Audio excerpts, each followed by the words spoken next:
Hello and welcome to episode 21 of the Shoutouts Hour. We finally have a Michigan State University guest. Took us a couple months. First semester went by. We had Evan John Baptiste from Milwaukee, Wisconsin. Not an MSU kid. Finally have two members of the rowing team. We have Jenna Arnold, our guest host today, as well as our full guest, Nora Roche. Welcome to the Shoutouts Hour, guys.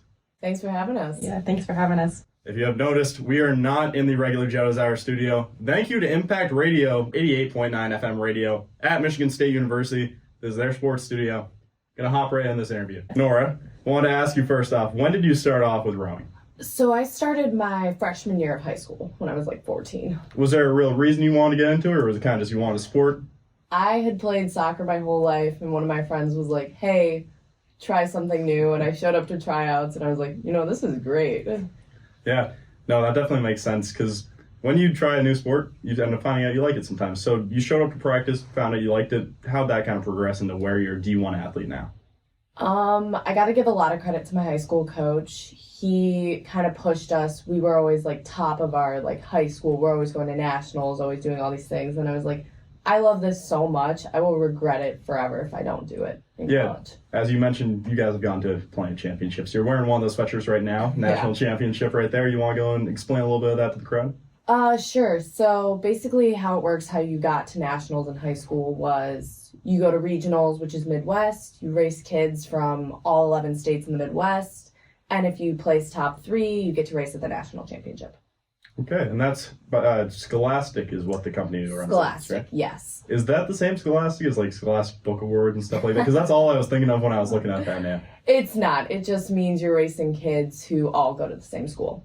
Okay, you've taught me something new, and I've never realized that's what Scholastic meant. Okay, yeah, learn stuff already. So Jenna, you want to explain your beginnings with this a little bit? Because yours wasn't the same as Nora's, wasn't Correct. Freshman year of high school or anything like that. I'm not going to spoil the surprise for the audience, but you want to tell them a little bit about that? Yeah, sure. Yeah, so I was actually a runner in high school. I ran year-round. I did cross country in the fall, then winter track, and then outdoor. So my rowing story is really nothing impressive, but I just kind of, a girl on my team a couple years ago joined it, and I was like, oh, that's cool. Like, maybe I'll look into it a little bit. So I emailed the coach in fall of my senior year and did some recruitment stuff and ended up being able to join the team. So it has a novice team where we get to learn how to row, and it's been really exciting. Yeah, I imagine. You're coming in, you have a little bit of a family now because you guys have the rowing team at Michigan State. Didn't have to make completely new friends because you already had them throughout all the events I imagine you guys had for the rowing team. How have they kind of built up the team bonding throughout there? Because you guys seem like you're pretty close. How would you say they kind of made you guys connect a little bit more? We spend a lot of time together. So like part of it was just like natural. I mean, we live together, we're around each other. But then like the team, when we travel, we get really, really close. And we'll do like team bonding events, but it's more just the time we spend together. Yeah, as you said, you guys live together. You're spending every single day working out together. Yeah. Kind of hard not to get close to that point. Right. So what would you guys say, I want to ask each of you this, Nora first, then Jenna, has been the biggest lesson that you've learned from rowing so far? Because it's not one of the sports where you can kind of just take days off. It's not where you have to be consistent every single day, and it's hard work. It's not something where you're just running up and down a field. You're putting in the work for that. Yeah. I guess kind of what it's taught me the most is like, it sounds so cheesy, but like, what are you really capable of? Because it's such an endurance sport that like, you're in that moment where you're like, oh my gosh, I can't finish this. But you always do. Like, people are like, you've survived 100% of your workouts. But like, literally, there are moments where you're like, I am not going to make it. And you do. And that's like the biggest lesson it's taught me. Yeah. Similarly, it's all a mindset game. I mean, I found it's very similar to the running mindset in that it's like you have to be able to push yourself because there are 7 other girls in the boat that are relying on you to be able to do your best. Yeah, so how many people, rowers, I guess you would call them, are in the boat at a time for you guys in your competition? Is it 4 people for you guys, or how many per boat? It depends. At our Big Ten championship, there will be 4-person boat or 8-person boat. So it really depends where you are. Yeah, so mainly just 4 and 8 though, right? Yes. So because you're basically a cog in the machine at that point, you're part of a fully functioning organism. It's 1/4 of that. Have there ever been moments where you've kind of felt like you want to try harder because you don't want to let down your teammates who are with you? Every day. Every day. Yeah, you can't, because they know. You know when somebody's backing off, and that is the worst feeling, So you never want to do that to another girl. Yeah, has there ever been a moment when you guys have been far out in the lake or wherever you guys are end up doing the rowing? I guess there could be other places besides the lake. Bodies of water, I should specify, where you're doing the rowings. Yeah, I was trying to figure out how to phrase that without sounding weird. But yeah, in the bodies of water, have you ever been a little bit halfway through the race about, starting to get a little bit sore, nerves are starting to kick off, all the adrenaline's gone, you start actually feeling everything that's happening. You're kind of like, do I want to keep going with this? Yeah, For sure. yeah. My coaches would always say it's a war of attrition. It's like who can put themselves in the most pain for the longest and just hang out. Like this makes it sound like a terrible sport. It's so fun. But it really is. It really is. Yeah, well, every sport you gotta put yourself through pain. I don't think that you saying that's painful. Even competitive eaters, they're going through pain every day. Right. I imagine they have fun while they're doing it, though. Yeah. Jenna, you're going to be helping me host this interview right now. She is trying to do sports journalism as a major. Getting a little bit of reps right here. Do you have any questions you want to ask Nora for the audience to see? I guess what has been the biggest challenge joining the D1 team? It's pretty obvious, but when you go from being the best at a lower level to not being the best, and you got to kind of deal with that, and it's a lot of ego, and you got to accept that, hey, now I got to work. So, yeah. No, that's fair. That's not too bad of a challenge now, though. If you're just kind of realizing that while you're one of the best, you might not be glorified as the best all the time. That's a little easier to come over than some other things that you could have gotten imposter syndrome. Right. Yeah, could have gotten things where you just fully want to quit the sport, so you just start hating it. So that's not too bad. It's picking the lesser of a couple evils, so wouldn't be too upset about that. Coming into the season now, Sarasota, Florida, March 31st. That's when you start off. What are you thinking about that meet? Do you look forward to it now? I mean, it's the first one, so obviously we're going to be excited, but it's going to be hey, let's just go beat up on these big kids. Like, let's just see what happens, where we stack up. We're going to see some fast teams. We're going to be competitive with those teams. Yeah, not going to lay off the gas for a single second. No, definitely not. What would you say the coach is kind of inspiring you with as the main words going into this matchup? We talk a lot about neutral mindset, so we want to go into every single race with, hey, who cares they beat us last year? We're gonna come out on top again. Like, it doesn't matter. Yeah, every single race is a different race. It doesn't matter. The race in the water isn't remembering what happened in the last race. It's just you versus them, totally fresh slate. Exactly. Best way to be going into it. And then following that, still staying in Sarasota, April 7th, about a week later. I want to ask, before I even go into that, do you guys just stay in Sarasota for a week, get to enjoy the sun? Or no? We actually do have to come back. There's some rules with athletics, MSU. They're like, you can't miss that many classes. We're that student athlete, you know what I'm saying? Yeah. So we got to come back. We got to go to class. But then we are back in Sarasota. That's fair. I wasn't sure if you're going to be having some fun in the sun. I wasn't sure if we're going to see some pictures on the beach just hanging out. But no, so going back the next week, after April 1st is when the first event ends. April 7th, you're back there. Going to be going against some new members of the Big Ten that are coming in 2024. UCLA are coming. USC, unfortunately, is not going to be making this trip. Yeah. But there is going to be Stanford, another California school. How does it feel coming from the Midwest? You're from Cleveland, Ohio, obviously, though. And Ohio State's going to be at that one. Biggest one, I wanted to mention that. How does it feel going into it? Get to show the new competition what they should be expecting for Michigan State and show some of the old hometown teams that you grew up with what you're made of. I mean, it feels good. Like, I'm not gonna lie, I'm stoked, and that's like months away. Obviously Stanford's really, really good. OSU won the Big Ten last year. So these are teams that we want to be competitive with, for sure. Yeah, you don't want kind of lay back, just let them have the win. You guys are gonna put it to them, make them face off against it. And especially for the Ohio State, when we were talking beforehand, you said that one's kind of marked a little bit bigger on the calendar. That's personal, I'm not gonna lie, yeah. Yeah, well, you grew up in Cleveland, Ohio. Yeah. Kind of need to have a little bit of vendetta against them when you came to Michigan State, obviously. Of course. Yeah, they went from being the home team to the rivals now. Yes. A little bit different perspective on that. But Jenna, how are you kind of viewing these events for the team? Yeah, obviously it's my first time racing, so I'm really excited. I'm really interested to see what we can do. You know, the coaches say we're some of the fastest class that we've had in a while. So I'm really hoping that we can, you know, even do better than what's expected of us. And I'm really excited for it. Excited to see it too. I wanted to ask both of you guys, what was the experience of both you two meeting like? Because you guys didn't know each other before this year, I assume. Or if you did, let me know how that happened. No, we met at school. Mhm. I don't even remember. We weren't really friends in the beginning, actually. Oh, I was so afraid of her. Why are you afraid of Jenna? I mean, it's Jenna. She's intimidating. I didn't do anything to her. No, she didn't. It was just like, this girl means business. I don't know. I think we just had some of the same friends and Yeah. then started hanging out more and got pretty close. And now we spend all our time together. Yeah, pretty much. Start developing into a friendship. That's Yeah. the best kind of friendships, though, when it comes naturally, isn't forced. Because Right. sometimes when it's like a roommate on roommate thing, they'll be friends for that 1 year and then never talk again. Right. But you guys naturally can't friends. Gotta last a while. Yeah. So looking forward in this entire season, what is kind of what you want to get out of this season? Was it something that you want to improve on? Just something that you would look back at the season and think, that was a good season? I mean, I think I want to go out there and do, it sounds so like repetitive, but do our best. Like, I want to leave every single race thinking like, yeah, that was the best we could do with whatever circumstance. Like, you never know. It's rowing. It's outside. There's weather. The water gets bad. You never know who's going to show up and whatever.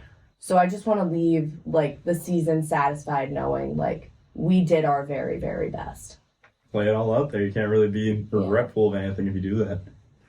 So want to continue up that with when we talked about when you were on the water earlier, sometimes thinking, do I want to keep doing this? But have there ever been any just random thoughts that kind of slip into your mind when you've been on the water that have kind of been ingrained in your brain because you have a lot of time just sitting out there with a large body of water around you? You're going to start thinking about random things at points.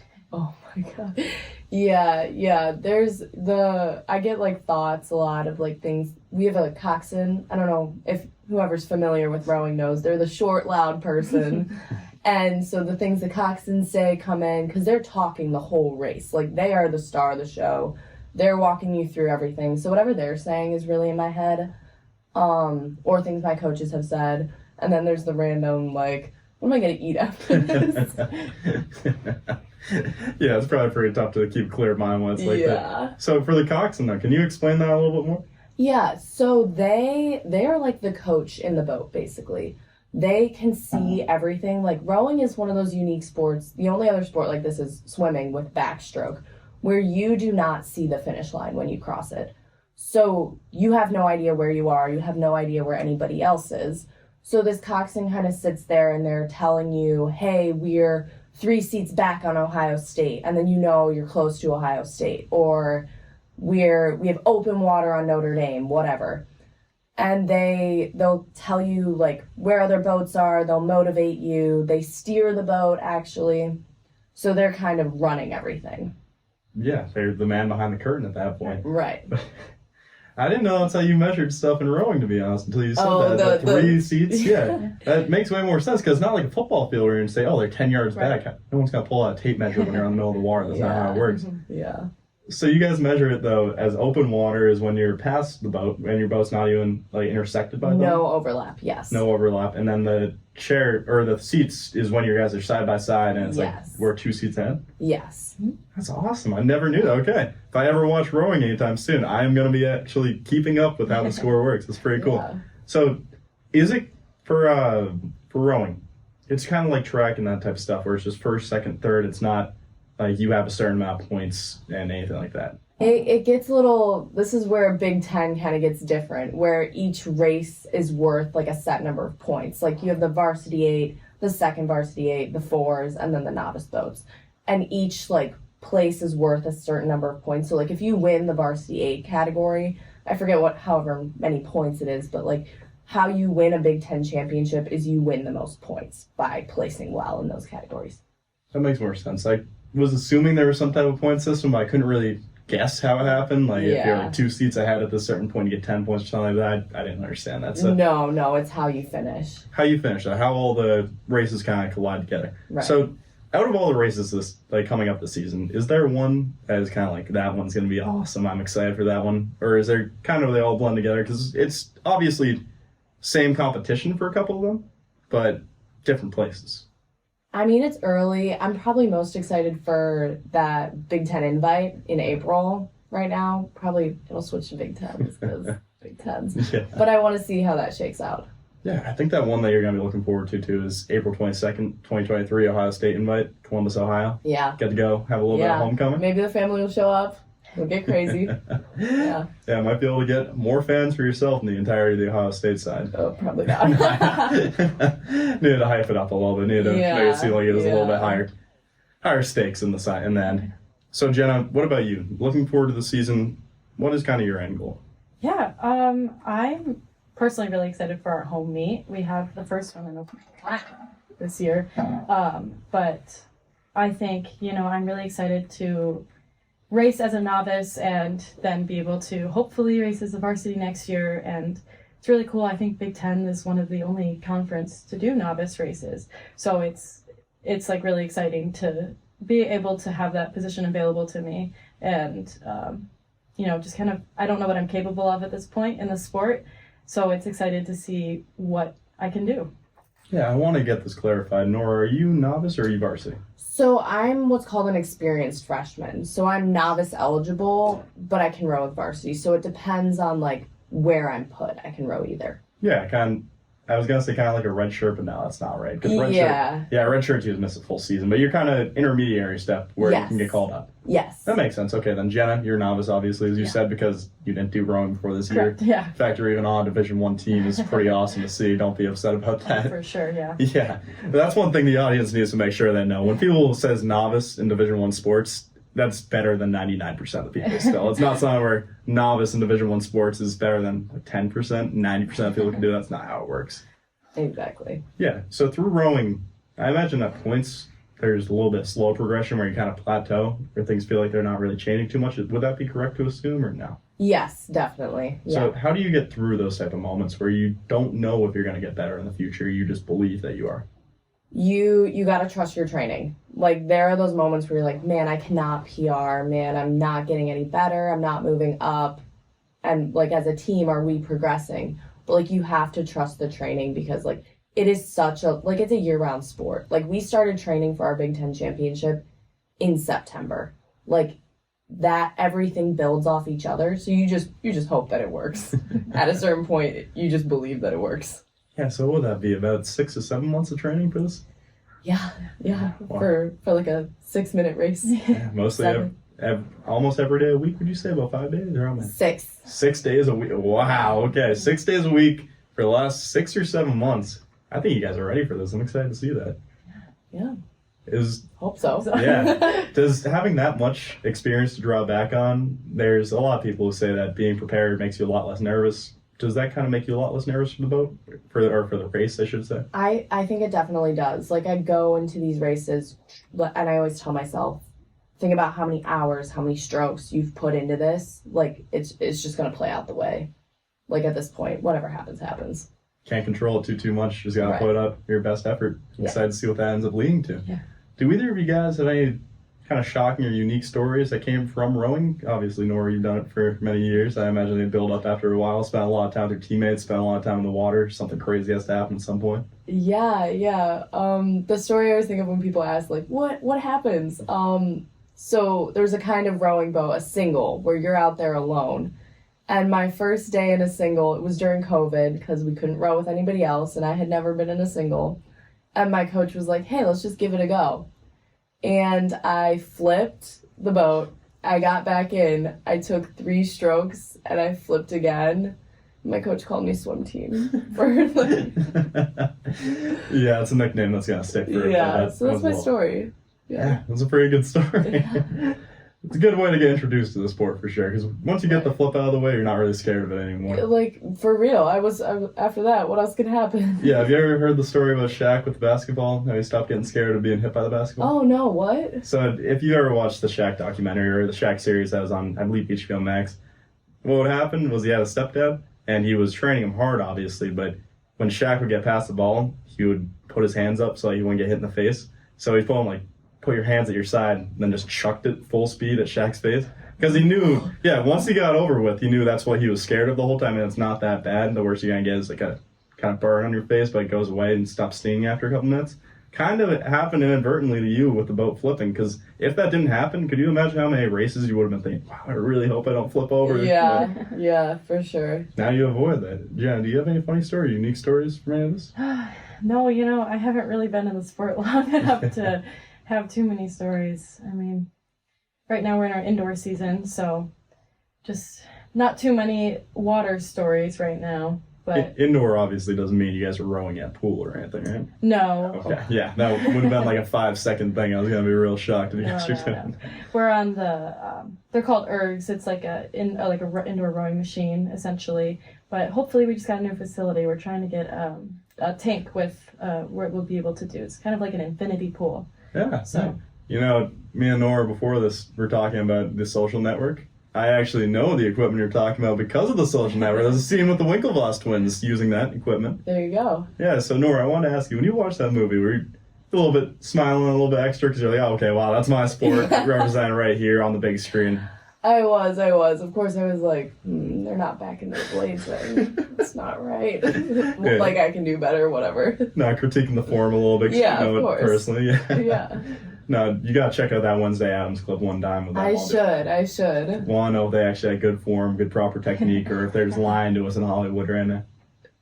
Yeah, I will. Yeah, definitely let me know about that. So after this season, looking to the future, I want to ask you both about this. Do you guys have Olympic aspirations, or what is it that you want to get out of the sport after college? I would coach. I'm gonna be honest, I don't think those Olympic aspirations are for me. But I would want to share like what I love about rowing with other people. So coaching. You have to pass on the knowledge and thing that you loved your entire life, your passion. And one thing too about having a passion is teaching someone about it and having them light that passion for them is one of the greatest feelings in the world. I did it with this kid Max Sertus with the broadcasting stuff. I was telling you guys about that documentary. If you can do that as a coach with a bunch of different kids, you're gonna feel content all the time. Yeah. What about you, Jenna? What's your plan? Yeah, similarly, I'm not sure if the Olympic aspirations are quite where I'm at right now, but, I thought I've worked so hard through high school to keep myself and on this path of athletics that, like, I can't really give up now, and I love trying new things, so that's kind of where I headed at for rowing, and I think just right now I'm working on, being a part of the school in a more, like, direct path and being a part of athletics, and hopefully it'll help my long-term health, being able to stay an athlete. Yeah, I think no matter what, even if you guys don't do rowing past college, you're going to have the mindset where you want to just work out and want to be healthy. You won't be able to really spend, especially when you're doing 6 days a week, you're not going to be able to spend 2 to 3 weeks just doing nothing. You're going to be sitting there, what's going on right now? This does not feel healthy. And that's a great mindset to have developed, because a lot of people won't have that. Right. Yeah. So I want to follow that up, though. When you guys aren't looking towards the future, you're looking at right now, what is something going on in the present besides rowing that you've been pretty excited about? Is there anything about that 6 days a week, obviously big time commitment, you got classes too. If there's nothing that you can answer for this question, no worries. But are there any kind of side hobbies, side hustles, just anything going on right now? Well, I am an engineering major, so I am all like class. Like I always make the joke, I learned how to like print something this year, and now I'm in like CSE 231, and I'm like, oh my gosh, slow down. So I'm pretty absorbed with school right now. Pretty boring. Engineering is a pretty tough one there. Yeah. Personally, a journalism major myself, it's a tough one, but engineering's on a whole different echelon. You guys are kind of knee deep in paperwork and all that stuff. A little bit. Yeah, that's Nora. D1 athlete as well as an engineering major. Two of the hardest things that you can be in college right now. I think we got to give her a little bit of props for that. Jenna, what about you? Yeah, so similar to you, I am a digital storytelling major, which is more of a film side of things, school journalism. So first semester, I was kind of just getting my bearings here at the school with the sport. But I just looked into joining some clubs, actually one like the Impact Club, where we are right now, and I'm just trying to hopefully ease my way into some more things outside of the sport. Yeah, definitely think you will, especially when you guys get more free time filled up when it's not 6 days a week. Right. Have a little bit more time to explore different avenues. Yeah. One thing I wanted to ask as the final question before we wrap this up, since you guys have to get going.